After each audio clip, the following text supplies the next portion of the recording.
됐어, 해냈어.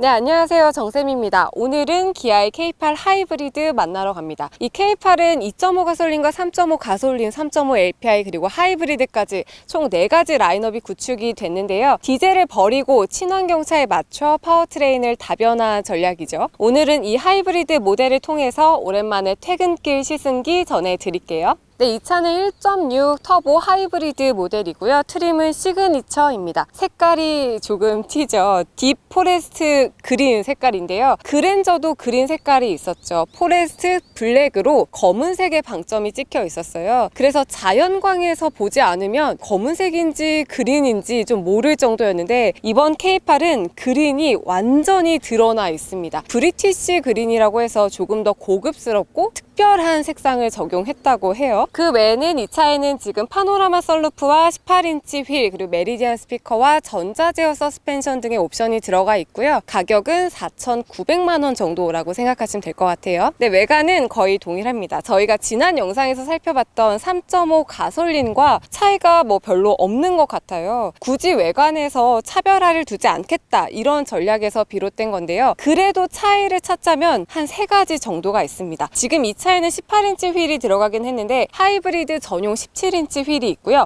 그리고 내부에는 하이브리드 전용 계기판이 들어갑니다. 그리고 이 후면부에는 이렇게 하이브리드 엠블럼이 들어간 정도로만 약간의 차이를 두었습니다. 이번 K8에서는 보시는 것처럼 이 왼쪽과 오른쪽 공간을 넓게 빼서 그 한계를 극복했습니다. 이 차의 주요 공략층이 패밀리 그리고 4050의 중장년층인 점을 고려하면 상당히 만족도가 높은 부분이겠죠. 그럼 오늘 디자인은 여기까지만 간단하게 살펴보고 긴 시승을 통해서 이 친구를 제대로 느껴보도록 할게요. 갈까요?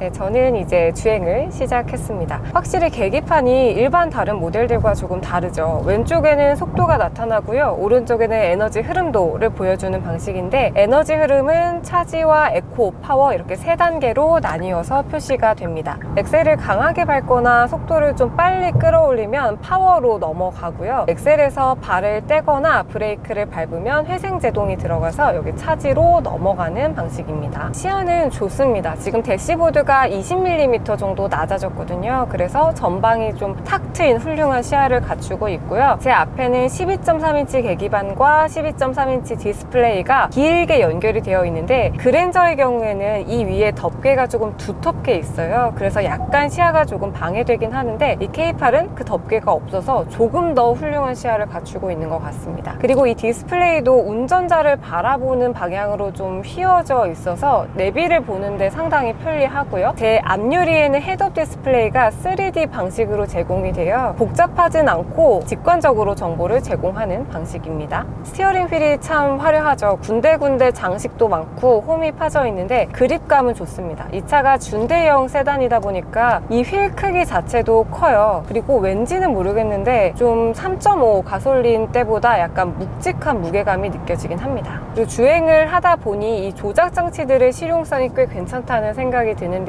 이 센터페시아 부분은 모조리 터치 방식이고요. 그리고 어떤 버튼이 어떤 기능을 하는지를 좀 직관적으로 표시가 되어 있어서 이런 장치에 적응하는 데 어려움을 겪는 분들도 좀 빠르게 적응을 할 수 있을 것 같습니다. 그랜저와 달리 전자식 변속기는 이렇게 다이얼 형태이고요. 센터 콘솔이 약간 비스듬하게 위치해 있는데 이게 디자인적인 요소인 줄 알았거든요. 그런데 주행을 해보니까 이 시트와 수평? 평행이 되어 있어서 조금 더 인체공학적으로 설계됐다는 느낌이 드네요. 네, K8 하이브리드는 1.6 스마트 스트림 터보 엔진과 전기 모터 이 2가지 동력원으로 힘을 내는 방식인데요. K7의 2.4 하이브리드보다 한 20마력 정도 더 높아졌어요. 그래서 터보 엔진의 최고 출력은 180마력, 최대 토크는 27.0의 성능을 발휘하는데요. 여기에 12V 보조 배터리 통합형 고전압 배터리를 적용해서 시스템 총 출력은 230마력, 합산 토크는 35.7에 달하는 성능을 갖췄습니다. 그랜저와 비교하면 어떨까요?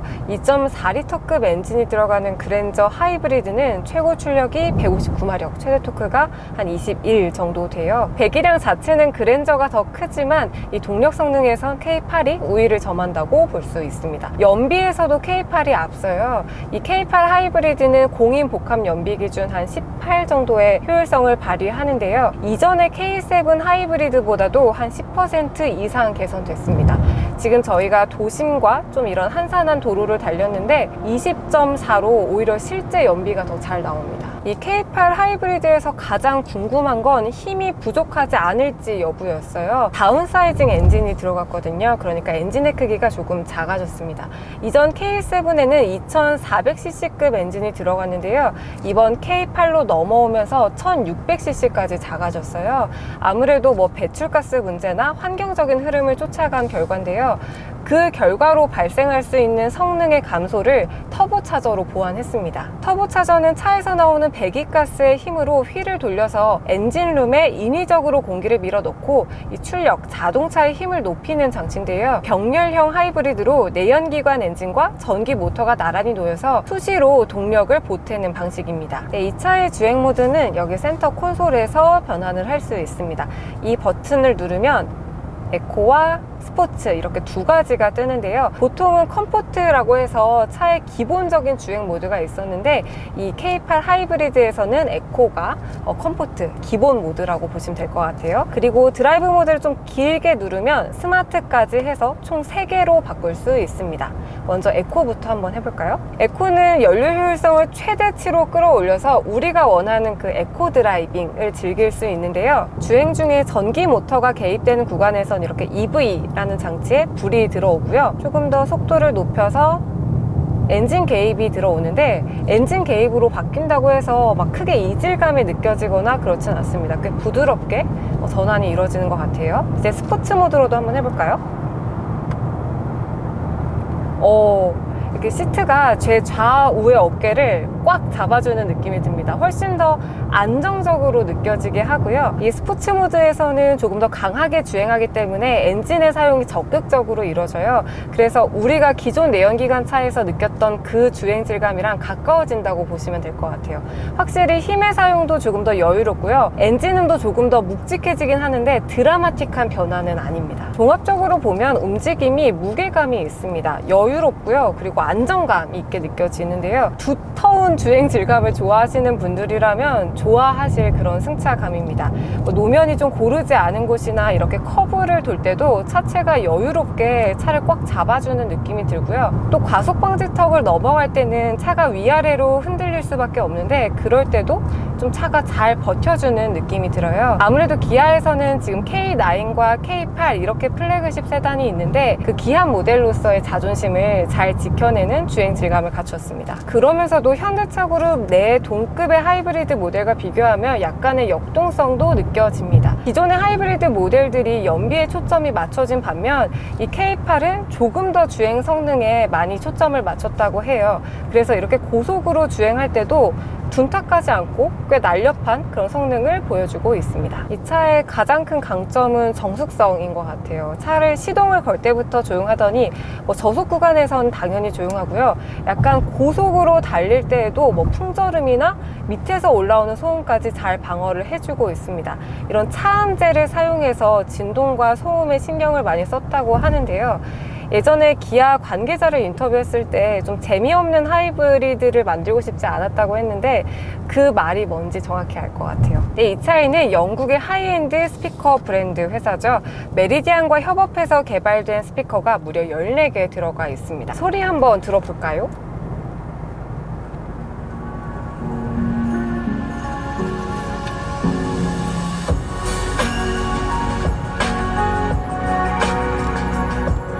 차가 워낙 조용하다 보니까 이렇게 고음질의 음악을 틀어놓고 달리면 마치 이 차가 하나의 재즈바가 된 듯한 그런 로맨틱한 느낌도 드네요. K8에 적용된 운전자 보조 기능들은 꽤 정교한 편입니다.